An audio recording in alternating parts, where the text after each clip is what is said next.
Hello friends, welcome back to the Techtonure. और मेरा नाम है निशान। लेकर आया हूँ मैं आपके लिए बहुत अमेजिंग वीडियो, जिसके अंदर हम बात करेंगे एक्सेल के फाउंडेशन कंसेप्ट के बारे में।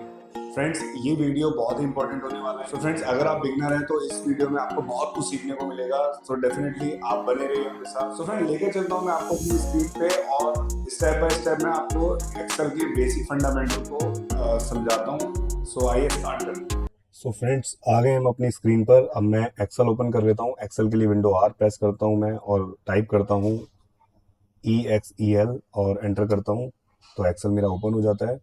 इसमें मैं पहले एक ब्लैंक वर्कबुक ले लेता हूँ और इस पे काम करने से पहले हम इसको सेव कर लेंगे। कंट्रोल S प्रेस करेंगे और ब्राउज करेंगे तो ये हमारे इस फोल्डर में आ जाएगा, जहाँ पे आज हम बात करने वाले हैं बेसिक एक्सेल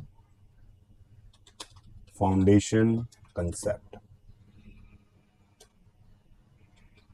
एक्सेल में हमने अभी स्टार्ट किया है तो हमें ये सब चीज़ों का पता होना ज़रूरी है। तो हम बड़ी बेसिक बेसिक चीज़ें जो है कवर करेंगे, जिस जो कि आने वाले हमारे वीडियोस में जो आने वाली हमारी वर्किंग में हमें बहुत ज़्यादा हेल्प करने वाली है। सो हम स्टार्ट करते हैं। पहले हम बात करेंगे वर्कबुक और वर्कशीट। फ्रेंड्स, वर्कबुक और वर्कशीट क्या होती है? देखिए, वर्कबुक जो है हमारी वर्कबुक होती है हमारी मेन एक फाइल, राइट। एक मेन एक फाइल होती है। जैसे कि हमने एक पूरी फाइल अभी क्रिएट करी है एक्सेल की, और जिसका नाम है बेसिक एक्सेल फाउंडेशन कंसेप्ट। ये एक वर्कबुक है, लेकिन इसी के अंदर हमारे पास सब शीट्स हैं। जैसे शीट 1, राइट, हमने इसको ए नाम दे दिया, और बी हमने इसको यहाँ पे नाम दे दिया, और यहाँ पे हमने इसको नाम दे दिया सी। सो इस तरीके से ये जो शीट्स क्रिएट हो रही हैं, ये हमारी है work sheets, right. So friends, workbook आपको समझ में आया कि हमारी एक जो पूरी फाइल होती है एक्सेल की, उसको हम वर्कबुक कहते हैं। और जो हमारी सब नीचे सब शीट्स होती हैं जिनके ऊपर हम काम करते हैं, वो हमारी वर्कशीट या फिर शीट्स आप उनको कह सकते हो। वर्कबुक का को हम स्प्रेडशीट भी कह सकते हैं, राइट। एक्सेल स्प्रेडशीट, तो स्प्रेडशीट भी इसका एक पार्ट है। और इसके अंदर इसको हम शीट्स बोल सकते हैं। ये शीट्स है, वर्कशीट या शीट्स, वर्कबुक या फिर स्प्रेडशीट। तो ये इसके सब नेम है। सो हम शीट का नाम रख लेते हैं वर्कबुक वर्सेस वर्कशीट।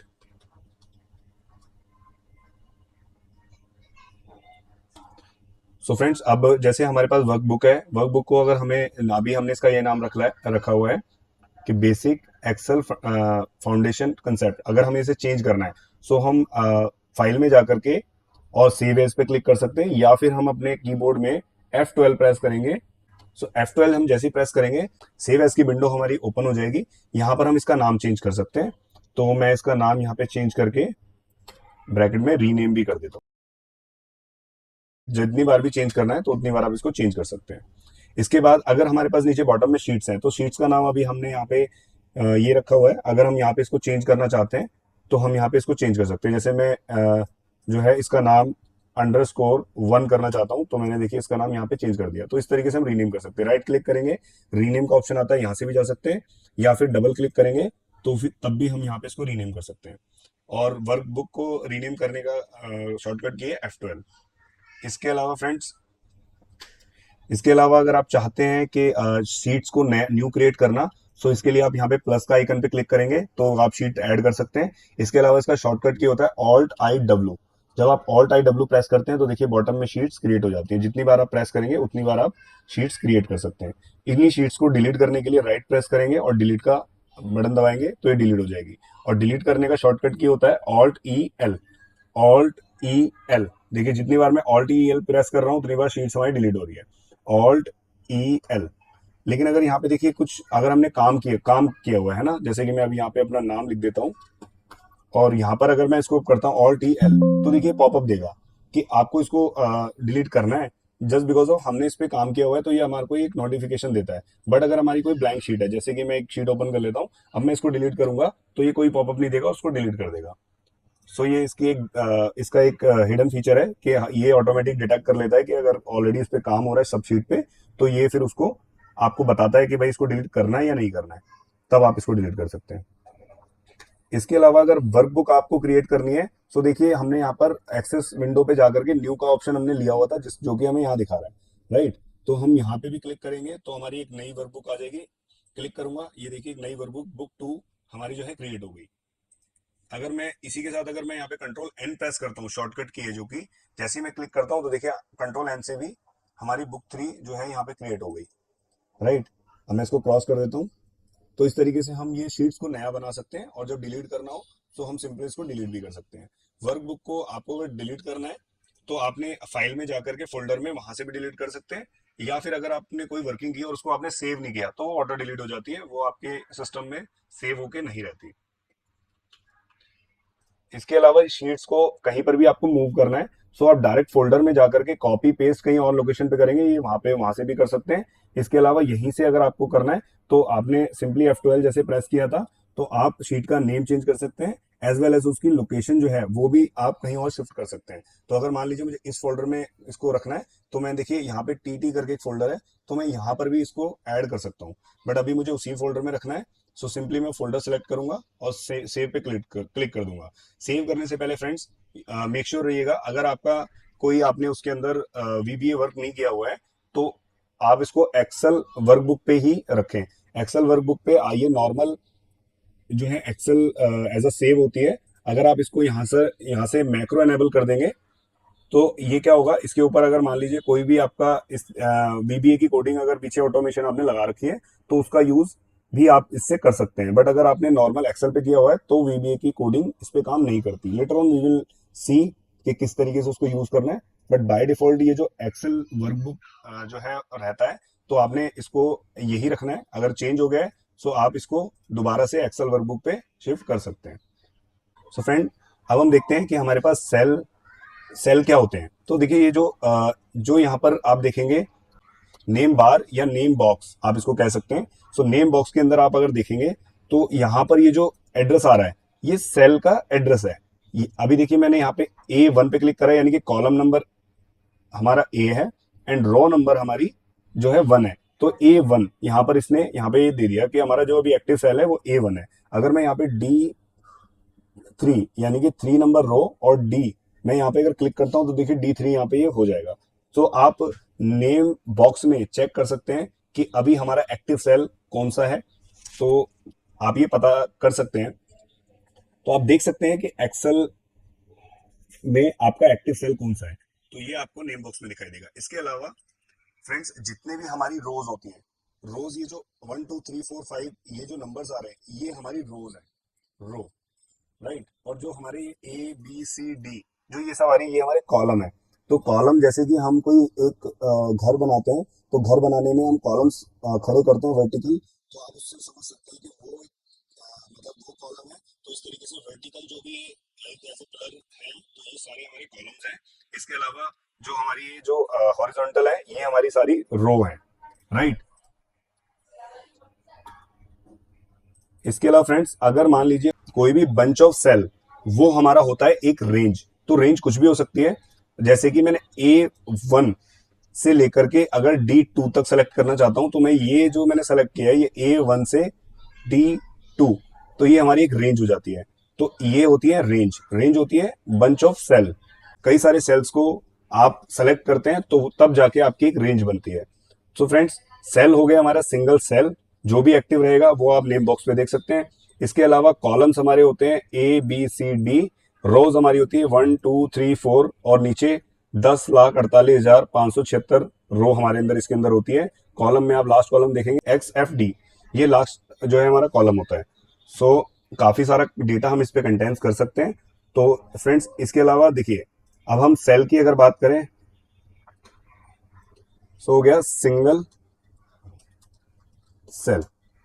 रो की हम बात करें तो हम 1 2 3 4, राइट। ये नंबर्स हम कह सकते हैं कि जो भी नंबर्स हैं हमारे ये हमारे एक्टिव, ये हमारी रोज हैं। इसके अलावा कॉलम्स कॉलम्स हमारे A B C D, ये हमारी जो जितने भी अल्फाबेट्स हैं, जितने भी हमारे अल्फाबेट्स हैं ये हमारे कॉलम्स होते हैं।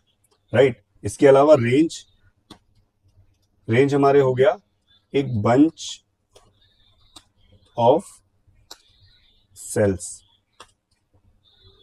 बंच ऑफ सिलेक्टेड सेल्स, तो वो हमारी एक रेंज होती है। जैसे कि अब मान लीजिए मुझे यहाँ पर A1 से मुझे यहाँ पर A1 से A10 को कलर येलो करना है, तो मैं क्या करूंगा, A1 सेल पे एक्टिव करूंगा और इसको यहां से सेलेक्ट करता हूँ क्लिक करके, और मैं नीचे ड्रैग कर रहा हूँ, तो ये मेरी सेल सेलेक्ट हो रही है। आप क्लिक करके शिफ्ट का बटन दबा के और डाउन एरो प्रेस करेंगे तो आप यहां तक इसको सेलेक्ट कर सकते हैं। फॉर्मेट सेल में जाएंगे और जाकर के इस पर क्लिक करेंगे येलो पे, तो देखिए यहाँ पे हमारे जितने भी सेल हैं वो कलर हो गए हैं। इसी में मुझे बॉर्डर लगाना है, तो मैं यहाँ पे बॉर्डर में क्लिक करूंगा। बॉर्डर जो हमारा पार्ट है फ़ॉन्ट का पार्ट है, बॉर्डर पे जाऊंगा और यहाँ जाकर के ऑल बॉर्डर पे क्लिक करूंगा, तो देखिए बॉर्डर में अप्लाई कर सकता हूँ। राइट, तो इस तरीके से हम इसको रेंज को सेलेक्ट कर सकते हैं। इस रेंज के अंदर हम फॉर्मेटिंग और जो भी हमें यूज करना है उसके लिए हम इसको यूज कर सकते हैं। जैसे कि देखिए अब मैं एक नॉर्मल है, ऑटो सम हमने बात की थी, तो हमने यहाँ पे क्लिक किया 1 2 3 4 और लेट्स से 10 12। अब देखिए ये अब मुझे सभी को सम करना है, तो मैं क्या करूंगा, बॉटम में जाऊंगा और ऑटो सम पे क्लिक करूंगा। जैसे ही ऑटो सम पे क्लिक करता हूं तो देखिए इसने जो ये सेलेक्ट किया है, तो ये एक रेंज हो गई C1 से C6, ये एक रेंज है। राइट, तो इस तरीके से इसने पूरी रेंज पर एक जो है फॉर्मूला अप्लाई किया सम का। तो जैसे ही मैं सम करूंगा तो इस रेंज के अंदर जो जो भी लिखा हुआ है उन सबको ये सम कर देगा। जैसे ही एंटर करूंगा तो ये देखिए इस तरीके से यहाँ पर हमारे को एक वैल्यू मिल गई है। तो इस तरीके से रेंज पे करते हैं। इसके अलावा अगर मुझे लेट से कि ये जो वैल्यू नीचे आई है इसको मुझे मल्टीप्लाई बाय 2 करना है, तो मैं इसके राइट में सेल है, यहाँ पे लिखूंगा इज इक्वल टू, एक सेल सेलेक्ट करना है मुझे, क्योंकि मुझे सिर्फ इस वैल्यू को मल्टीप्लाई बाय 2 करना है। तो ये वैल्यू सिर्फ सिंपल मैं इसको क्लिक करूंगा तो ये एक देखिए C7 एक सेल सेलेक्ट हुआ है। राइट, अब इस सेल के अंदर मैंने सिंपली करा मल्टीप्लाई बाय 2 और जैसे ही मैं एंटर करूंगा तो देखिए सिंगल सेल को इसने मल्टीप्लाई कर दिया। तो इस तरीके से हमने क्या किया, एक रेंज पे हमने सम का फॉर्मूला लगा के देखा और जो हमारा आउटपुट आया उसको मल्टीप्लाई बाय हमने 2 करके उस सेल को देखा। तो आई होप समझ में आया आपको कि सेल क्या होता है और एक रेंज क्या होती है। इसके अलावा अभी हमने जो सम किया था ये पूरे पूरे कॉलम पे किया था। एक कॉलम था जिसके अंदर हमने इसको सम करा है, वर्टिकल सम है। इसके अलावा अगर मान लीजिए हमारी वैल्यू इस तरीके से लिखी हुई है 2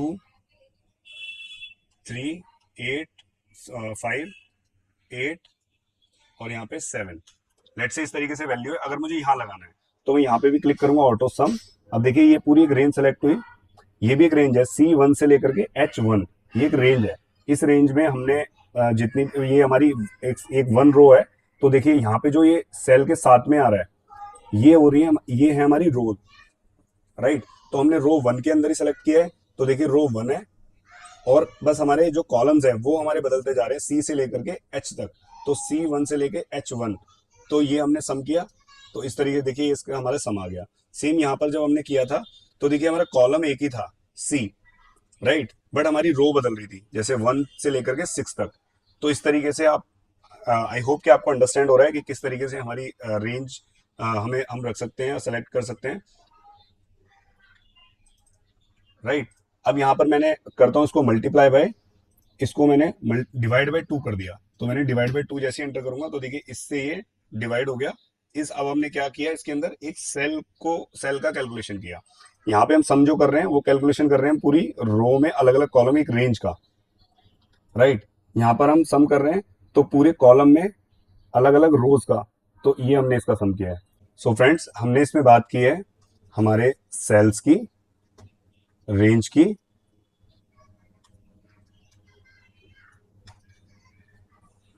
कॉलम की और रो की। तो हमने इसके अंदर हमारे cell, rows, column and range हमने ये कवर किया है। सो फ्रेंड्स, इसमें आपका कोई भी क्वेश्चन रहता है तो आप कमेंट में ऑब्वियस मुझे कभी भी पूछ सकते हैं। चलते हैं अपने नेक्स्ट कंसेप्ट की तरफ। सो फ्रेंड, एक्सेल वर्कशीट के ऊपर आप डिफरेंट डिफरेंट डेटा टाइप का डेटा जो है आप इस पे कंटेन्स कर सकते हैं, रख सकते हैं। सो डेटा टाइप्स जो है हमारे पास ये क्या क्या होते हैं, आइए उसके ऊपर बात करते हैं। सो फ्रेंड्स, एक होता है हमारा number. Right, so friends number होते हैं हमारे 1 1 2 3 4। सो ये हमारे पास नंबर होते हैं जिनको हम इंटीजर वैल्यू बोलते हैं। राइट, तो शॉर्ट में इसको इंट बोलते हैं और वैसे आप इंटीजर वैल्यू बोल सकते हैं, इंटीजर वैल्यू। राइट, इसके अलावा तो जहां पर भी हमारे पास इस तरीके के 1 2 3 ये नंबर्स रहेंगे तो वो हमारा नंबर डेटा टाइप होता है। जैसे कि हमने यहाँ पे टाइप किया 10, तो अभी एक नंबर वैल्यू है। सो एक्सेल में जब भी आप किसी सेल में कुछ एंट्री करते हैं तो number value by default right side चली जाती है। जैसे कि देखिए मैं यहाँ पे लिख रहा हूँ 100, तो ये राइट साइड टाइप होगी और इसी के नीचे कोई फॉर्मेटिंग नहीं है। अगर मैं लिखता हूँ यहाँ पे ए, तो मैं जैसे एंटर करूंगा तो ये लेफ्ट साइड एंटर होगा।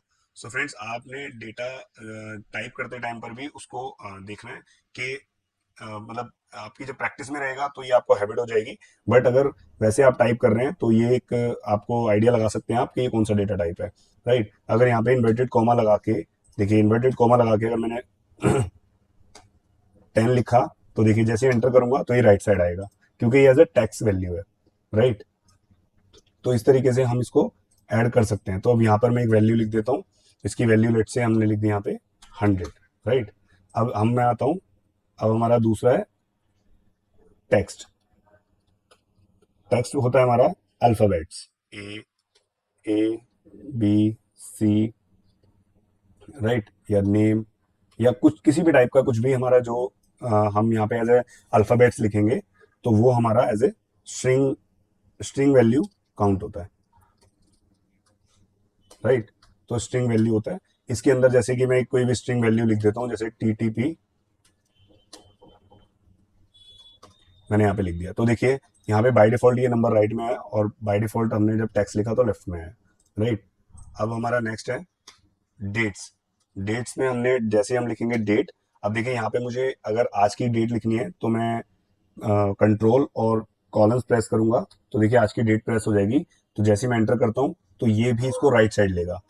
सो राइट साइड इसने क्यों लिया, क्योंकि जो भी हमारी डेट होती है ये भी एक नंबर होता है, राइट। तो जैसे ही अब देखिए यहाँ पे हम नंबर में जाते हैं, होम टैब में नंबर में आप देखेंगे कि इसने इसको बाय डिफॉल्ट डेट लिया हुआ है। अब मैं इसको यहाँ जा करके और एज ए नंबर करूंगा तो देखिए एक नंबर है, राइट, 45826। तो ये जो नंबर है इसको हम जब डेट में कन्वर्ट करेंगे, इसकी फॉर्मेटिंग चेंज करेंगे, तब हमें ये पता चलेगा कि ये कौन सी डेट है, राइट। तो जितनी भी डेट्स होती हैं ये एक नंबर ही होता है, बट इसकी जब हम फॉर्मेटिंग इसकी ठीक करते हैं तब हमें ये एज ए डेट पूरी दिखाई देती है।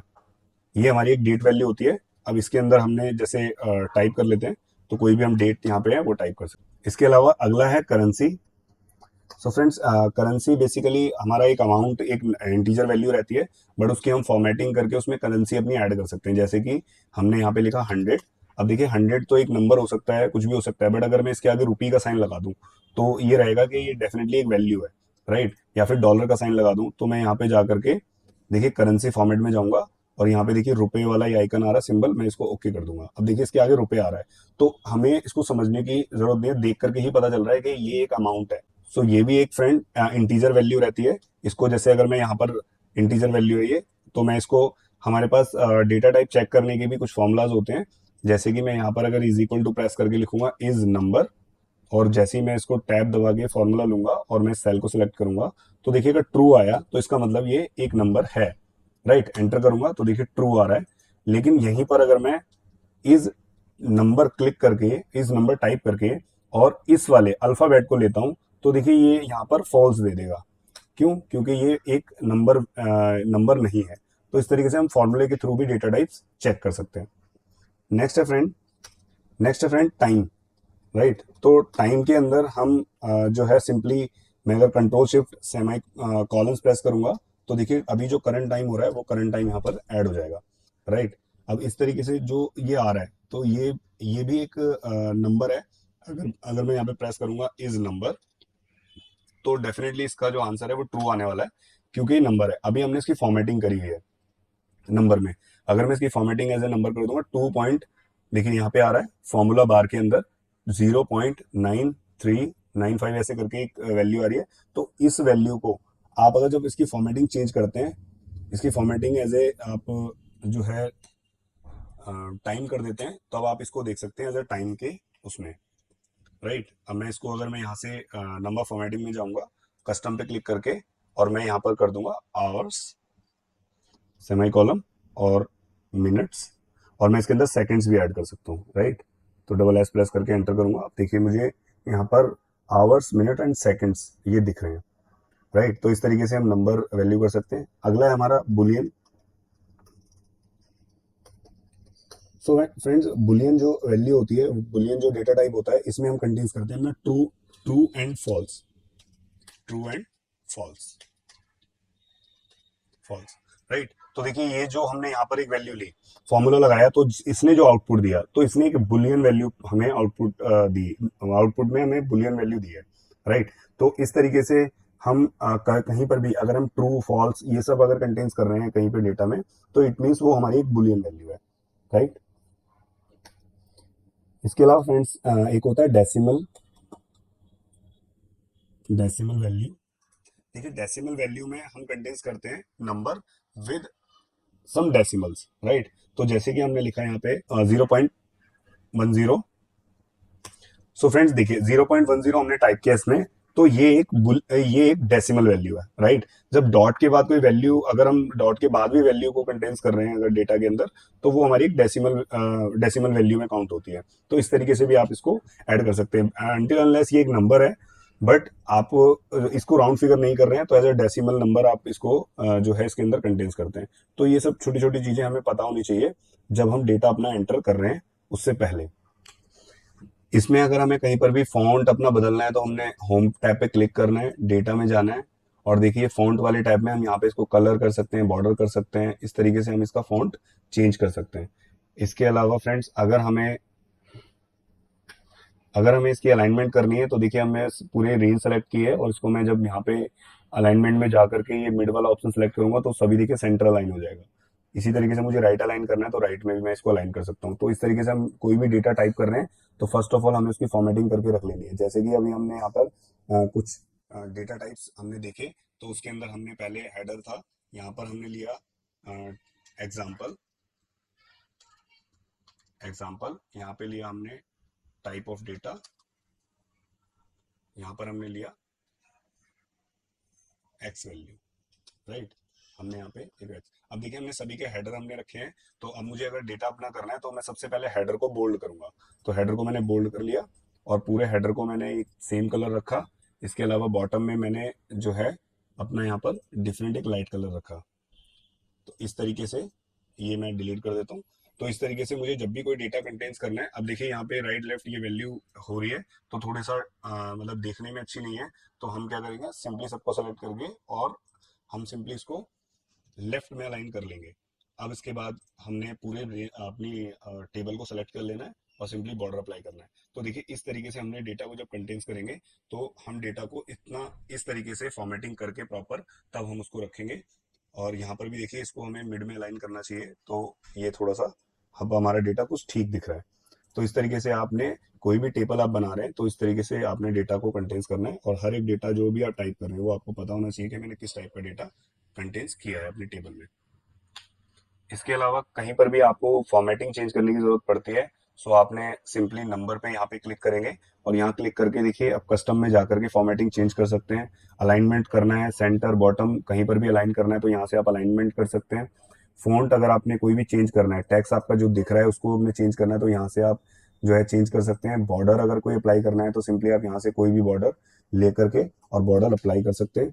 कलर अगर किसी तरीके का फिल करना है, तो आपने देखिए होम पे यहाँ पर भी कर सकते हैं। इसके अलावा इसमें जाकर के भी आप कलर जो भी फिल करेंगे, वो आप कलर कर सकते हैं, राइट। अगर यहाँ पर हमने ये प्रोटेक्शन है, प्रोटेक्शन को हमने ऑलरेडी देखा हुआ है, सो वहां से भी लगा सकते हैं, और इधर से आपको अगर अप्लाई करना है, तो आप यहाँ से भी कर सकते हैं, राइट। सो फॉर्मेटिंग का सबसे जो है एक रहता है कि फॉर्मेटिंग जब हम ठीक नहीं करते, तो हमारी वैल्यू कुछ की कुछ हमें दिखाने लग जाती है। जैसे कि अभी मैंने एग्जांपल दिया, अगर लेट सपोज ये हमारी एक डेट हमने एंटर कर ली, और इसी का अगर फॉर्मेट लेट सपोज जर्नल होता, तो देखिए हमारे को किस तरीके से दिखा रही है। लेकिन अभी हमें लगता है कि हमारा डेटा शायद गलत हो गया है, तो सिंपली हमें फॉर्मेटिंग करनी अगर आती होगी, तो हम सेलेक्ट करेंगे, सेलेक्ट करके हम नंबर में जाएंगे, यहाँ पर क्लिक करेंगे, फॉर्मेट सेल ओपन हो जाएगा, और यहाँ पे हम सिंपली डेट पे क्लिक करेंगे, और डेट देखिए ये हमारी सेलेक्ट हो गया है, और सिंपली ओके करेंगे, तो देखिए डेट फॉर्मेट में वापस से हमने इसको चेंज कर लिया है। तो इस तरीके से हम कोई भी डेटा की फॉर्मेटिंग करके एक्चुअल अपने डेटा का आउटपुट जो है देख सकते हैं कि क्या आ रहा है, और उसके हिसाब से हम उसको अपने टेबल के अंदर डेटा को स्टोर करके रख सकते हैं। सो फ्रेंड्स, इस वीडियो में आपके लिए क्वेश्चन है, आपको एक नॉर्मली नेम एक कॉलम में रोल नंबर, दूसरे कॉलम में उनके टोटल मार्क्स, ये पूरी फॉर्मेटिंग जो ये 3 कॉलम, और एक रखना है उनका उनकी फी अमाउंट, तो फी अमाउंट कुछ भी हो सकता है। आप 2000 से लेकर के 2500 तक आप बीच में कोई भी अमाउंट आप उसके अंदर रख लेंगे। तो 10% के नाम आपने ऐड करने, और ऐड करके उनके रोल नंबर और उनकी फी और उनके टोटल मार्क्स कि उनको टोटल कितने कितने मार्क्स उनको मिले फर्स्ट टेस्ट के। तो वो सारे आपको इस तरीके की टेबल बनानी है, और टेबल बना के प्रॉपर उसको बॉर्डर वगैरह लगा के उसके हेडर में, और उसको बोल्ड करके प्रॉपर नीट एंड क्लीन आपको उसको रखना है। और जो अमाउंट होगा उसके अमाउंट में आपको एज ए करेंसी करना है। जैसे मैंने यहाँ पे रुपए करा है, तो आपको उसको एज ए करेंसी करना है। सो आई होप फ्रेंड ये एक्टिविटी आप ट्राई करेंगे, तो आप मुझसे कमेंट में पूछेंगे तो डेफिनेटली मैं आपको उसका आंसर जरूर दूंगा। सो आप इसकी प्रैक्टिस जरूर करें। और फ्रेंड प्रैक्टिस अगर आप करते हैं तो डेफिनेटली जो भी मैं सेशन कवर करा रहा हूँ वो आपको बहुत अच्छी तरीके से आएंगे, और आप आगे जब उसमें वर्किंग करेंगे तो आपका अंडरस्टैंडिंग लेवल बहुत ही अमेजिंग होने वाला है। सो फ्रेंड्स, कैसा लगा आपको आज का वीडियो? आई होप कि आपने बहुत कुछ सीखा। फ्रेंड्स, इसी तरीके से मेरे इंटरेस्टिंग वीडियो देखने के लिए चैनल को अभी लाइक करें, शेयर करें, कमेंट करें। सो फ्रेंड, मिलते हैं अगले वीडियो में, तब तक के लिए गुड लक।